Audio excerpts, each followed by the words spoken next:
So yeah, that just happened. The miracle of birth.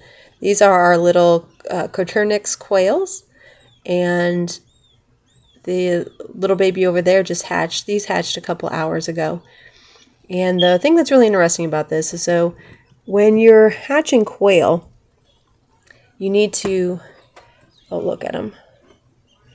You need to basically keep your incubator at 99.5-ish degrees, and they recommended 50% humidity for the entire time. Now, these little guys can hatch as quick as 16 days. I think 17, 18 is average, and it can go up to 20. So we are on day 16. We already had 4 hatch yesterday. Now, when it comes time for lockdown, you need to be careful, because that's what happened with this little guy right there, if you can see. He just wasn't progressing. For some reason, the humidity fell too low, and once that humidity fell too low, if you can see a little bit right here, let's see if I can point it with my finger. You can see the membrane there. Oh, you can't see. I can't do it. So there's that membrane that's right there around the shell. You can see a little bit with him there. And what will happen if the humidity drops too low, it's what they call shrink wrap. That membrane immediately tightens and hardens, and it's almost like really thin leather. It's to the point where I was trying to rip it with my fingers and was having a hard time doing it. So that's why you have to make sure your humidity stays up. The humidity should be around 60%. Now, ours was reading at 60, and that guy's still shrink wrapped. So we had 4 other ones in there. We went ahead, it's raining today, took the incubator outside to my greenhouse where it was nice and humid and warm. And we did open up the incubator and took out the little guys who had already hatched. And I broke open this one's shell just so it wouldn't suffocate, because one of the other poor guys did suffocate, which was very, very sad. So, let me see these guys moving around over here. Oh, he's checking out the new hatchling. So one of the guys did suffocate in the shell. So if that shrink wrap happens like that, they can't break out of the shell, and they'll just die. So I broke it open on the end, and I'm hoping that once it absorbs its yolk, it'll get strong enough to be able to bust out. If not, when it comes time to take these guys out, I might help it a little bit further. Now, the problem with helping them out too much is because I helped this other little guy here, the one with the yellow and the clear back. I had helped him, but when that happens, sometimes their feet will end up being curled. And so if you see here, that little guy, his left foot is nice and straight, but see how that right foot's kind of curled under? Now, that actually might have been the one that I helped. So if that happens, you need to do things to help straighten their feet. Otherwise, they will not be able to grow properly, and they'll become deformed. But, oh no, that little guy has his foot stuck. Well, hopefully he'll figure it out. I have not seen that happen. And this is where you live and learn. I guess I should have put liner down. We do for the button quail, but I thought these guys were big enough that I didn't worry about it. So hopefully he will figure that out and be okay. Not even sure how he managed that. But I can't open it up to do anything, because if you notice over here, we have some more pipping. See how there's cracks around the edges there? So these are little guys who are in the process of breaking open right now. So since they are pipping, if I open it up, they are going to shrink wrap like that other one. Let me see if I see any other ones pipping right now. Well, I've never seen anybody get caught down like that before, and we've hatched these guys before. But maybe I just never saw it. Maybe they get themselves fixed. So we'll check back on him a little later. But let me go show you the guys that we have hatched already. So here we have our temporary brooder of the little quails that have already hatched today. And we have it set up. A lot of people don't like to use a heat light, but I personally do. This is actually an infrared light. And you set it up over one corner, so that way this is a really hot area, but then over here is really cool. So they can kind of pick if they want hot or cool to regulate their own temperature. Now, you see how big they've gotten? Hi, buddy. Are you coming to say hi? But see how nice their feet are? Their toes are spread out like that. This one looks really good. Now this guy right here, he's having a hard time getting up and around. He ended up with splay legs, and there's a couple ways to fix that. So that's where their, sorry, the red is just really messing this up.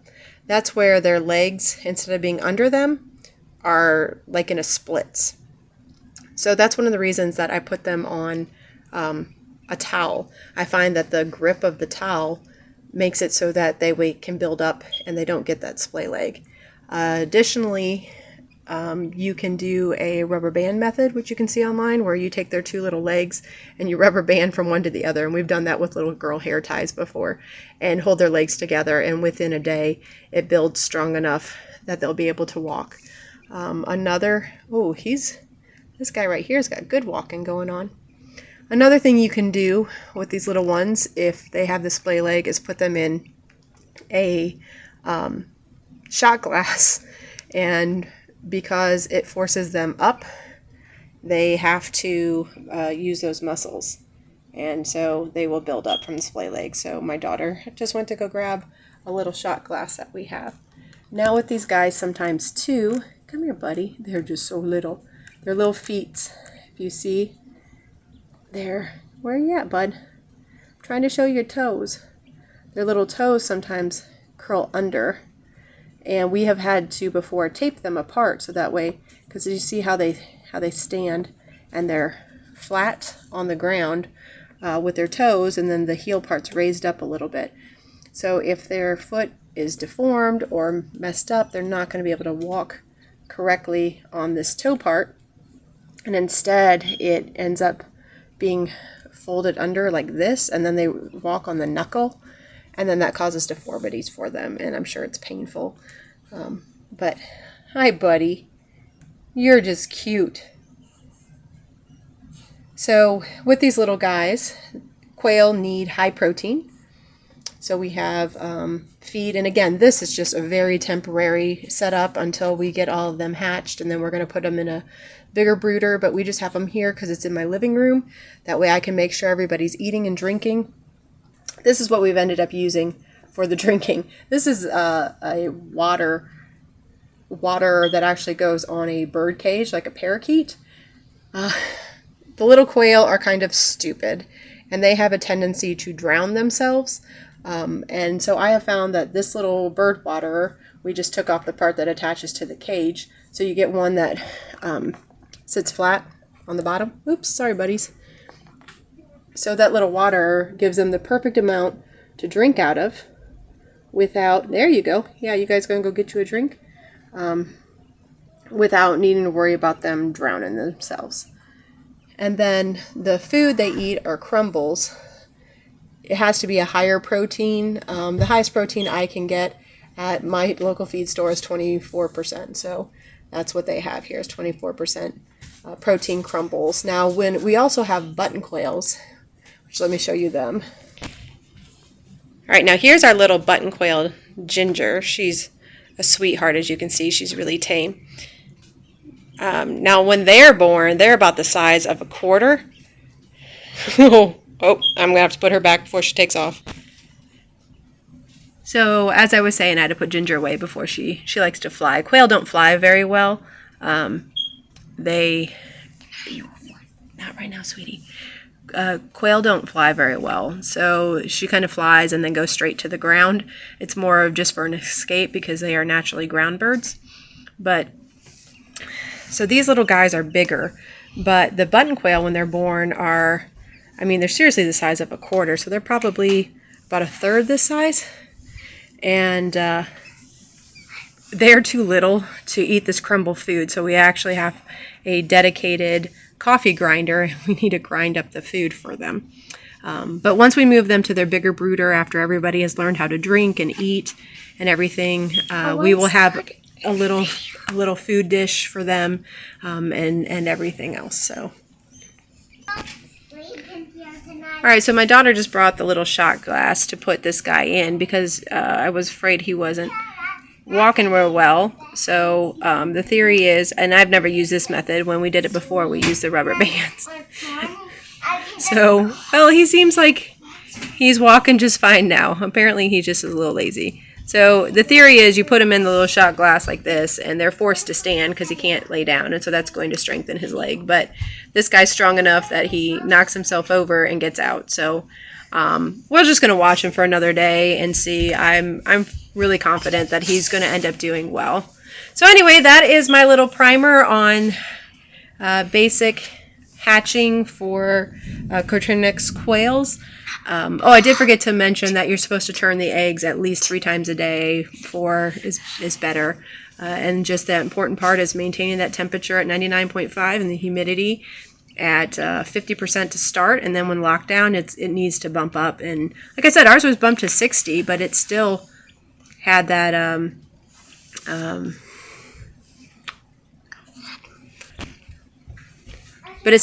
shrink wrap, so we have it bumped a little higher just by adding some more water to the bottom. So there's my little lesson for today, things we learned during lockdown, how to hatch quail.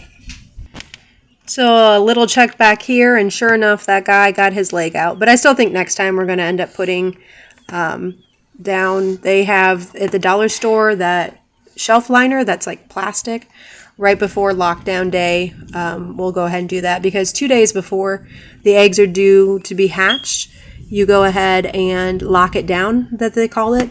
You quit turning them because the chicks will position in their egg just like babies do to get ready to be born so they can pip out. It looks like we got another guy hatching over here right now as we speak. And quail are really fun because when they hatch, yep, we do. Do I have it in video? There we go. Quail are really fun because when they hatch so quickly. Chickens and ducks, they take a lot longer, but the quails kind of come out really quickly.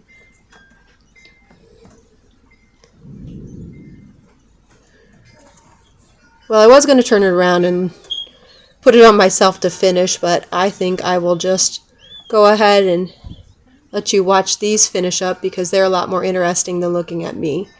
So, for the day, obviously, what's going on with us is the baby quail are hatching. It's a rainy day. I went out and planted some heirloom beans because I've become obsessed with heirloom beans, and also some heirloom corn that supposedly was used by the Native Americans. And it's the kind of corn that you can go ahead and use to make cornmeal. One of my daughters has become allergic to corn, so I'm hoping with this old heirloom corn, not the GMO stuff that they have now, that when it grows she won't be allergic to it.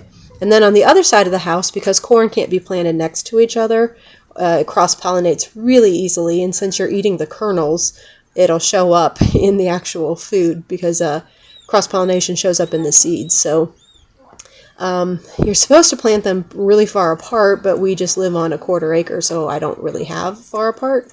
So I planted one on one side of the house, and then directly on the opposite side of the house I planted some heirloom popcorn. It's the gem corn, and you can take the whole cob and put it in the microwave in a paper bag and pop it. So that's really cool. So hopefully it will grow too. I planted that in my flower garden. So that's what I did today, was planted some of my beans.